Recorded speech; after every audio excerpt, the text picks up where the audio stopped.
Hey again everybody, this is Victor, one of your trainers here from Gleneagles.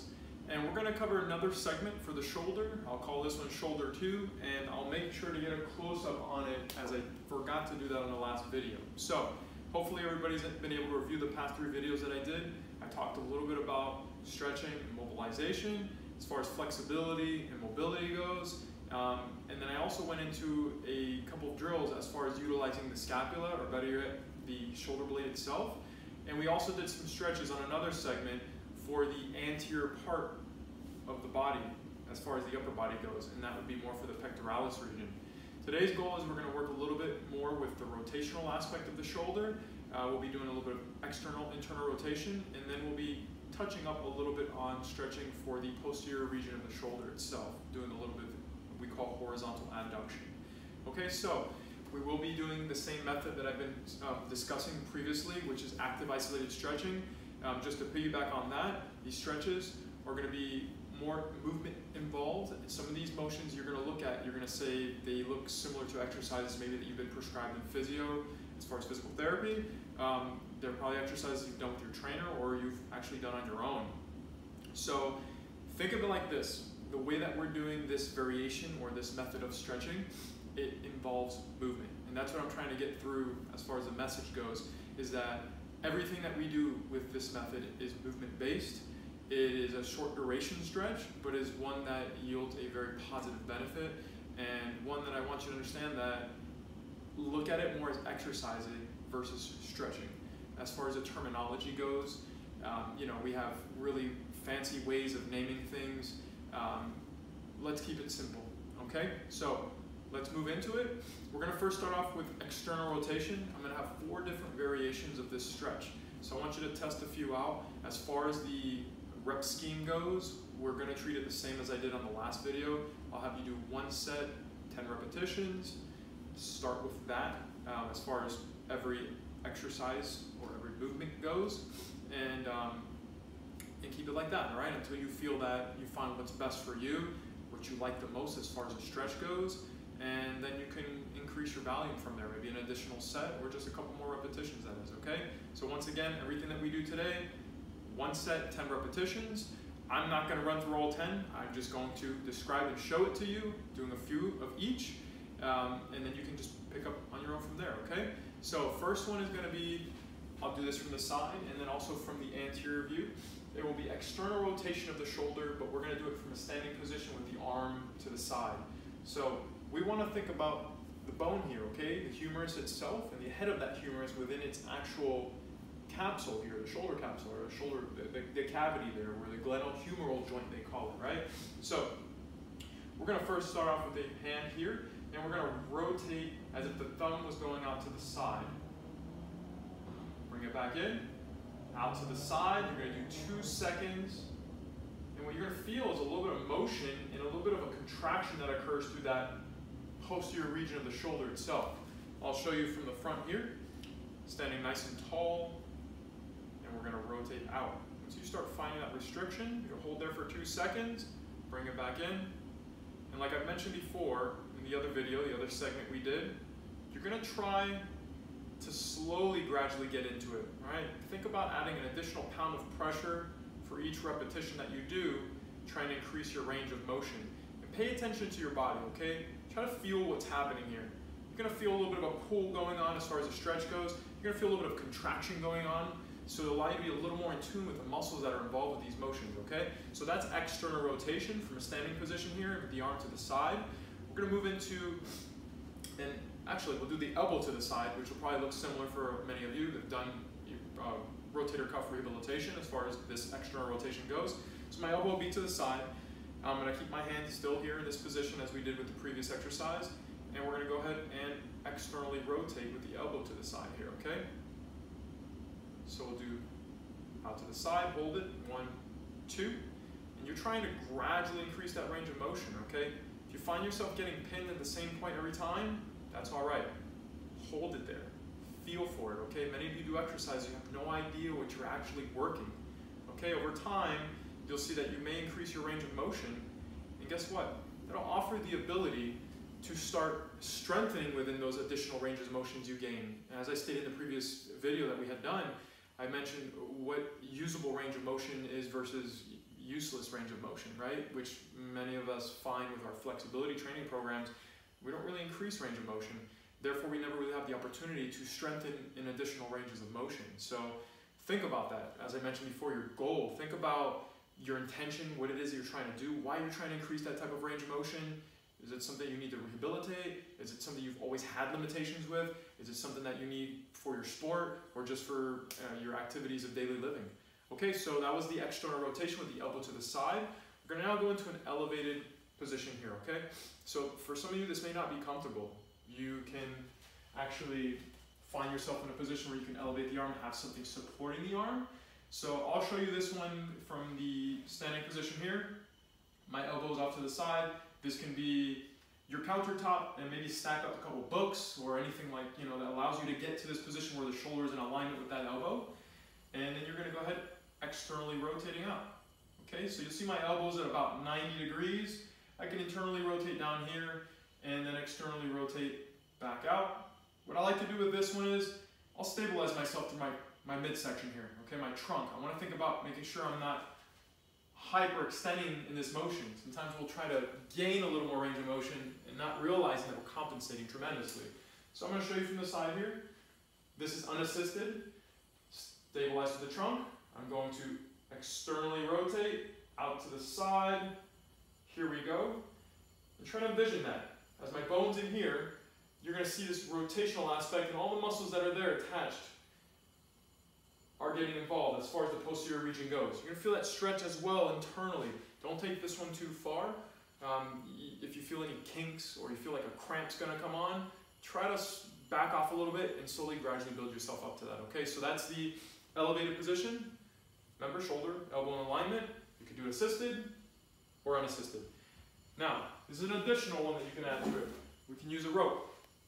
So, what I'll have you do is set that up like so. You can anchor with your hand like this, and we're going to come behind. So I'm going to show you with the rope, unassisted, and then we'll go assisted as I did over there with the box. So my arm's in alignment, good position here.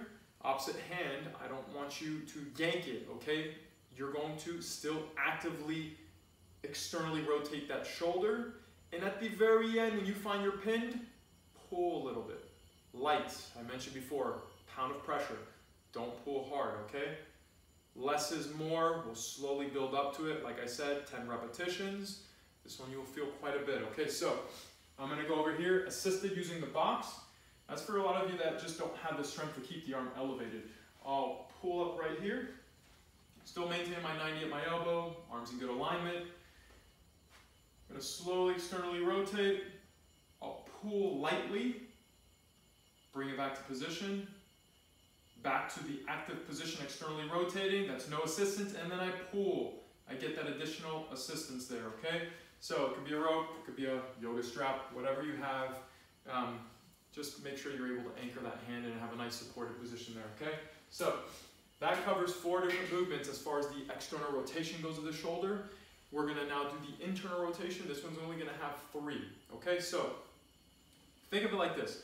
We just did in one direction, we're going to actually be doing the opposite direction, okay? So it's really easy as far as the application goes. Just, you're going to feel something a little differently, that's all. Okay, so standing again, side position. I'm going to now, rather than bring my thumb outwards, we're going to actually draw inwards. You'll feel as if your pinky is going in that forward direction. Okay, back to that original position. I'll rotate, hold it for 2. And you're going to feel a very different set of, as far as the muscle involvement goes. You're going to feel that pull that occurs very differently as well. So take your time with those. Do them slow, all right? Don't rush to get to the motion. Also, make sure that you're not compensating with the motion, right? We've talked already about the shoulder blade itself. So if you've been working on that, you'll notice when the shoulder blade is trying to get involved here, okay? We think about that a lot with our posture, right? A lot of times we don't realize how we're not able to disassociate our joints. We are involving other joints with motions that really don't need it. So that's standing, internally rotating.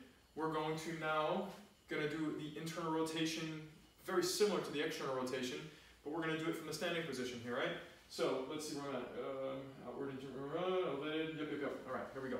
So, this position here, we're going to draw it down this time, internally rotating. I'll come back to this up position. As with the last one, we went that way, posteriorly. We're going forward, down this time, okay? And downwards. Many of you will notice you have lesser range of motion here. It's very common, actually, and it's also very common to compensate in this motion as well. So I'll show you what a compensation will look like. As I'm elevated here, I'm going to come down. A lot of times, folks will dump the shoulder blade forward, thinking they're getting a real nice deep range of motion here, but they're not. They're actually limiting the structure of the shoulder, it's in a stretch that is, and they're bringing that shoulder blade down into it, into what appears like they're gaining range of motion, but they're not. So you can actually post yourself up, you know, against the wall here, so you can actually feel, get a little bit of feedback from that wall if your shoulder's breaking away, or the shoulder blade that is. Just anything that allow you to develop some awareness. Maybe have somebody watch you, or, you know, like I said, post up against the wall and see what that feels like. So we want to know how we can do this one assisted, right, using a box, because I can do the same exact thing here, downwards, and then back up, okay? And then we can also use our rope. So with the rope, it's going to be a little different. Where in the last one I had you post up behind.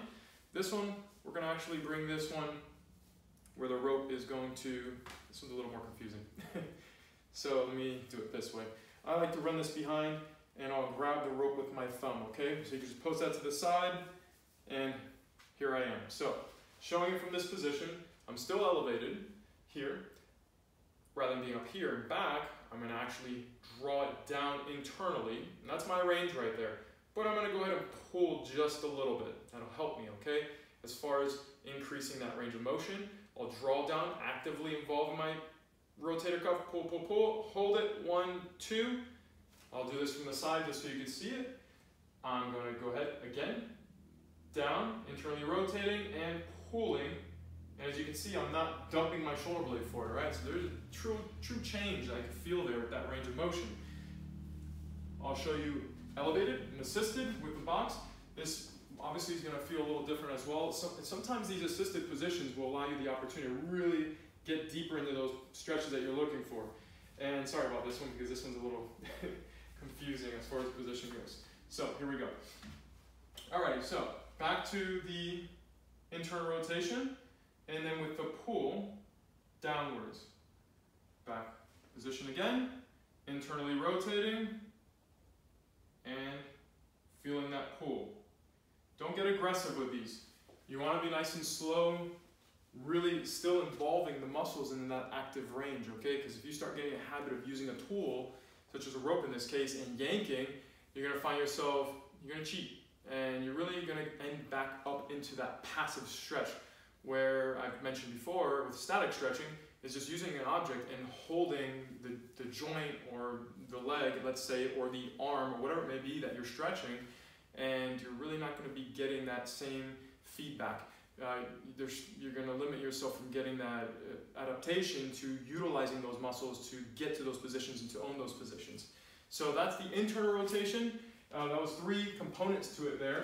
And now what we're going to move on to next is going to be a horizontal adduction. The horizontal adduction is basically a simple way of putting that, where before we were doing abduction in the first video that I showed you the stretches, which was away, we're going to be coming towards, all right? And there'll be 2 different points of a stretch for this one. You're going to come across with your thumb up, and then one of them will be across with the thumb down, okay? Same thing I mentioned before with the previous stretch. It's really easy to compensate with this one, so you can post your shoulder blade up against the wall, find yourself in a comfortable position, and then go through the stretch. So I'll do it in free space, and then I'll post up just so you can see what I'm talking about. From the side, I'm out here. I'm going to come across as far as I can go, which is right about there, and then I'm going to go ahead with my opposite arm, and I'm going to draw in just a little bit. Remember, 1 to 2 pounds of pressure on this one, okay? Hold it for 2 seconds, back out to the side. I'm going to come across, same thing, and draw it across here. Understand, you will feel the activation now from the pectoral muscle here, okay? The stretch is we're trying to get that pull posteriorly now, okay? Back part of the shoulder here. Where previously we were doing, in another video, the stretches out here were happening to the front of the chest here, where the activation was happening to the back, okay? All this stuff is real simple if you think about it. You learn to feel things. You're gonna start saying, oh yeah, I know getting my pull here, what's involved. And the nice thing with this one is for many of you who actually exercise, it'll click when you start doing certain exercises. You're gonna realize like, oh yeah, I can feel what's working. You get a little more connected to that, okay? It helps out as far as development goes with your nervous system, with your muscles, and everything else that's involved with exercise. So now I'm gonna show you with the anterior position. I'm gonna come across. That's about where I can go. I'm gonna pull, hold it, 1, 2, draw it out, and across again. Squeeze to that front chest muscle and draw it in, 1 and 2. Now, same stretch, thumb down. That is internal rotation. We have been working on that, okay? So, I'm down here, I'm gonna come across, I'm gonna do a light pull, hold, 1, 2. Now, think about this. We're stretching back through here. You're gonna feel a different set of muscles involved with this stretch. You may even feel a slight bit of activation, maybe more through the front of the shoulder as far as the contractile portion goes, okay? So everything's about angles, right? So if you're changing the orientation of the joint that you're working on, it's gonna feel different as far as the stretch and the activation goes of the muscle itself, okay? So understand that. Play around with it. I'm showing you 2 different variations. It's not to say that that's set in stone. You have your own body. You can essentially feel different things as you explore your body, okay? So all the stretches that we do, they're guidelines. They give you reference points to start with, but it's you that has to explore and feel what works best for you, okay? And what doesn't as well. Sometimes it's good to note that, okay? So that was the horizontal adduction, thumb up, and then across, thumb down, like so, okay? I mentioned pinning up against the wall, what that would look like. So draw my shoulder blade up, make sure that I'm not compensating, right? It's very simple to compensate the shoulder blade. And I'll open up my stance a little wider. I'm gonna go ahead across, pull, hold, 1, 2. So that's to make sure that I'm not cheating in this motion. Cheating would look something like this. Here's my stretch. Oh wow, look at that big range of motion. Sometimes we don't realize, in that case, the involvement of the shoulder blade, how we compensate, okay? Later down the road, when we go into the lower extremity, I'm showing you legs. You're gonna see how the pelvis gets involved. You're gonna see a lot of different things, even the spine getting involved, which pulls you away from what your primary goal is, or whatever it is that you're trying to stretch or move that is.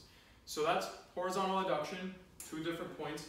Now, we can get a little more specific as well. I'm gonna show you from the grounded position, same stretch, okay? Nothing different, but it will be more specific, meaning you will feel it more, okay? So, pillow, you can do these in bed. So, you're gonna come on down. Make sure that your neck is neutral with the rest of your body, okay? You don't wanna find yourself tweaking your neck in this position. Double stack your knees, you know, it just makes it a little easier on your back. So from here, what I'm gonna do is same position. Imagine the thumb up when we were standing. I'm gonna come across, and as you'll see here, I don't really have a lot of motion here. I'm pinning down that shoulder here. So I'm gonna come across, I'm gonna pull, 1, 2, back down, and up, hold it, 1, 2, good. Now, the actual rotation of the shoulder inwards, I'm gonna draw that thumb in the opposite direction. I'm gonna come across, and as you can see, even less range of motion. I'm a little tighter here, okay? And most of you will be, by the way. Draw it across, hold, 1 and 2. Remember, light pressure, don't get aggressive. So, that's it as far as our stretching goes today. That's shoulder segment 2. I have one more. We're gonna be working in flexion. We're gonna be working also in lateral motions here, okay? Out to the side. This is pretty important stuff as well. Remember, the shoulder is a very important joint, okay? We use it in many things that we do, okay? We need to keep it healthy and we need to keep it mobile. We want to be able to move our shoulders without pain, okay? Many of you play sports that involve the shoulder as well. Let's keep it moving well, you know, safely. I want to make sure we don't have pain, okay? So I'm going to draw this forward just so you can see it in closer distance. I know some of you like to have it written out. So shoulder 2, you have the first segment was the external rotation. Second was the internal rotation. Remember on that one, I only had you do 3 different variations. I had you doing the straight arm standing. I had you doing the elevated elbow at 90, and then I also had you doing assisted with the rope, okay? So, last one, horizontal adduction. You have the different variations there, standing and side lying. Hope this one helps. Give me some feedback, and I have one more coming at you as far as the shoulder goes, okay? Y'all take care. Thank you for tuning in again. Bye-bye now.